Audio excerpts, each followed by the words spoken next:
الله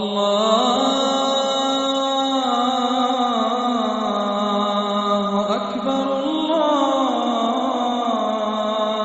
أكبر الله أكبر الله أكبر.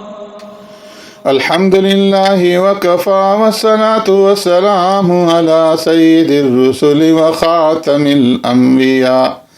أما بعد فقد قال رسول الله صلى الله عليه وسلم: ألا كلكم راع وكلكم مسؤول عن رعيته، فالإمام الذي على الناس راع وهو مسؤول عن رعيته، والرجل راع على أهل بيته وهو مسؤول عن رعيته، والمرأة راعية على بيت زوجها وولده وهي مسؤولة عنهم، وعبد الرجل راع على مال سيده وهو مسؤول عنه.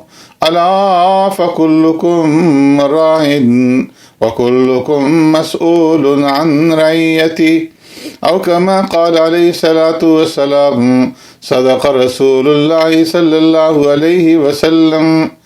معزز سامعین و ناظرین، آقا نامدار سرور کائنات رحمت دو عالم صلی اللہ علیہ وسلم نے اس حدیث مبارکہ میں جو میں نے آپ کے سامنے تلاوت کی، ارشاد فرمایا کہ یاد رکھو تم میں سے ہر شخص ذمہ دار ہے، اور ہر شخص سے اس کے ذمہ داری کے بارے میں باز پرس ہوگی، پوچھا جائے گا، سوال کیا جائے گا. فرمایا امام جو سربراہ ہے، جس کا اقتدار اور اثر سب کے اوپر ہے، وہ ذمہ دار ہے، اور اسے اس کے زیر اثر لوگوں کے متعلق باز پرس ہوگی. فرمایا مرد اپنے گھر والوں کا ذمہ دار ہے، اس سے اس ذمہ داری کے متعلق پوچھا جائے گا، سوال کیا جائے گا، باز پرس ہوگی.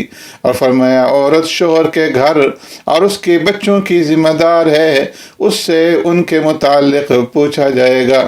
اور فرمایا غلام یا خادم نوکر اپنے آقا کے مال کا ذمہ دار ہے، اس سے اس کے متعلق پوچھا جائے گا، اس سے باز پرس ہوگی.